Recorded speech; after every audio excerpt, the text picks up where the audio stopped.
Now, the Three Martini Lunch with Greg Corombos and Jim Geraghty. Well, Chad Benson in today for Greg Corombos. Jim Geraghty is here. And, of course, Three Martini Lunch today is brought to you by the Lending Club. Chad, thanks for joining us. Another one of those days. We have a good martini, we have a bad martini, and we have a crazy martini. As is tradition, I always like the days when we can get three good martinis, but today is just not one of those days. There is a good martini, and let's talk a bit about that. And it's about the appeals court confirmation of Britt C. Grant. Yeah, you kind of hear in the background, the Trump administration has been having, for all the frustrations, they haven't been able to get major legislation through beyond the tax cuts and repealing the mandate for Obamacare, infrastructure going nowhere, et cetera, et cetera. But boy, at least they're getting, they're getting the job done when it comes to getting judges confirmed in the Senate. It's kind of, it's easy to gloss over that. If presuming today that Britt Grant gets confirmed to the circuit court, you're going to be the 24th circuit court appointment under the Trump administration. This is more than any other president has secured at this point in his presidency since 1891, when the regional circuit court system was created. This is according to a study in the New York Times. And it's, which is worth perspective. President Obama did not get his 24th nominee confirmed until the fourth year of his presidency. This is the part that really should have folks on the right, dancing this morning. Of 167 spots in these courts nationwide, Trump nominees already fill more than one of every 8. Now, some of them are replacing judges who are also appointed by Republican presidents, but still, for everything else that could go wrong in this presidency, they're going to be a major Trump legacy on the nation's federal court system, and that's a pretty darn significant one, even separate from Brett Kavanaugh and the Supreme Court fights. Yeah, that's when you think about and many people don't realize how important the courts are. As you know, Jim, the courts are so vitally important, and that is the legacy that you can lead and leave behind, and that nobody's going to be messing with those for a while, and that's something that I don't think people really understand. We move from there to the bad. Big business flirting with Democrats. And quite frankly, I've always thought big business flirts with both sides of the aisle because they really don't care who's in power as long as they have access. Yeah, and on the one hand, we shouldn't be surprised. It's kind of fascinating when you hear the folks on the left talk about business being a ally to conservatives. Some days it is, some days it isn't. Usually when it's in line with big business's interests, and there are lots of other times where they are perfectly fine with the regulations if it hurts small businesses and things like that. But Politico reporting this morning that American Bankers Association is airing ads in support of several Democrats, including John Tester of Montana, Congressman Lou Correa of California. International Franchise Association doubled its support to Democrats this cycle so far. And the U.S. Chamber of Commerce, which is usually pretty darn Republican-leaning, endorsed a Democratic Congressman Josh Gottheimer of New Jersey over Republican John McCain. So you add, and of course, there's obviously been this split between the Koch network, in particular Americans for Prosperity. So they're not going to help Kevin Cramer against Democratic incumbent Senator Heidi Heitkamp. Now, as I point out in today's Morning Jolt newsletter, that's probably that's the smallest shot across the bow that the Koch network can send at Senate Republicans. Cramer looks like a pretty good shape even without the Koch network support.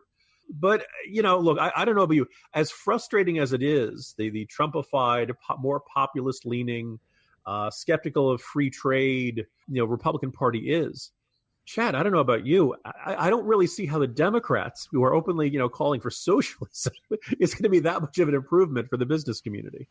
No, but I think what the business community wants is they always want access, right? I mean, in the end, dollars don't care if you're right or left. They care about access because access will get things done. And no, they don't want – now, if they would come out and say we're going to throw our money behind, I don't know, Ocasio-Cortez, or somebody like that, I would stand up and go, But a place and places where even if they don't put money into it, the chances of the Republicans still coming out, with a victory is likely.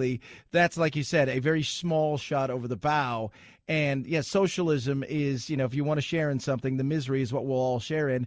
That there's a difference between that and then courting access. And I think for a lot of people, it's more about courting some access than it is anything else. Yeah. Well, look, we're left there scratching our head, wondering what these groups like the American Finance Association are doing. This seems like a good segue to our sponsor for today, Lending Club, because you may wonder what the heck banks are doing, but you can always count on Lending Club. For decades, credit card companies have been telling us to buy it now and pay for it later with interest. And despite your best intentions, that interest can get out of control fast. With Lending Club, you can consolidate your debt or pay off credit cards with one fixed monthly payment. Since 2007, Lending Club has helped millions of people regain control of their finances with affordable fixed-rate personal loans. No trips to a bank, no high-interest credit cards. Just go to lendingclub.com, tell them about yourself and how much you want to borrow, pick the terms that are right for you, and if you're approved, your loan is automatically deposited into your bank account in as little as a few days. Lending Club is the #1 peer-to-peer lending platform with more than $35 billion in loans issued. So go to lendingclub.com/martini. Check your rate in minutes, and you could be eligible to borrow up to $40,000. That's lendingclub.com/martini, lendingclub.com/martini.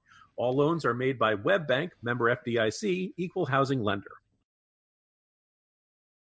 And finally today, kids, let's go to the crazy.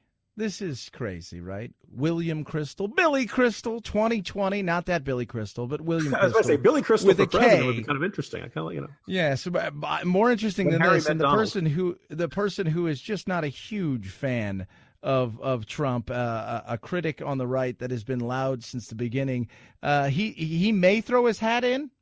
Yeah, this is a very intriguing report out of the Daily Caller. It's contradictory information, but look, this is former editor-in-chief of the Weekly Standard. I think it's safe to say that from the formation of the Weekly Standard, I believe it was 1994, up until the Trump era, most folks on the right probably very much agreed with Bill Kristol. Very influential in the first Bush administration, but very clearly, Bill Kristol probably was the king of the Never Trump movement, and as various other folks on the right, and some folks who were openly and loudly Never Trump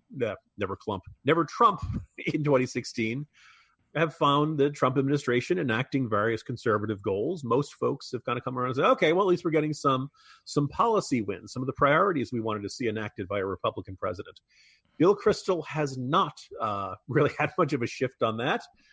He spoke in New Hampshire at a must-show event for potential presidential contenders, and he's saying he has no plans to run, which of course is not quite the same as saying he's not going to run.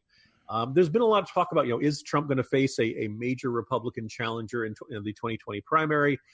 I think it's a very open question until the midterms are over. I think if the midterms go okay for Republicans, and most Republicans are going to say, okay, this presidency is working out for us. We're getting most of what we want. No point in rocking the boat, and he certainly seems to have high levels of support amongst Republicans. If the midterms go very badly, maybe they'll reevaluate that. Maybe there'll be a sense of, wait a second, okay, we gave this a try. It's not working out. If we want to have a better chance in 2020, maybe we need somebody else. But I don't think Bill Kristol is the guy. No. Evan McMullin was this no-name guy and ended up being a real non-entity as a third-party candidate in 2020. I just don't see Bill Kristol amounting to much more than a protest vote in Republican primaries. And that's assuming he decides to go through with it, fill the paperwork, et cetera, et cetera. And I don't think that we'll see what happens. But I think there's a significant level of support for a Kristol presidential run in the Kristol household. Yeah, in the Kristol household and in Kristol's mind. Outside of that, I don't think there's anything to it. It's a lot of noise, and there'll be a lot more people like this who will pretend to put their hat into a ring. But as Mike Tyson used to say, everybody has a plan till they get punched in the face. And I think Bill Kristol, or William Kristol with a K, is dreaming if he thinks he has a chance. Even if the things don't go well in the midterms, I still think he's not there's just nothing about him that says, hey, that guy's my president right there. Solid fun. Good, bad, and crazy 3 martinis today, my man. Thanks very much for joining me, Chad, and thanks to our sponsor, lendingclub.com. Hope to see everyone tomorrow for tomorrow's 3 Martini Lunch.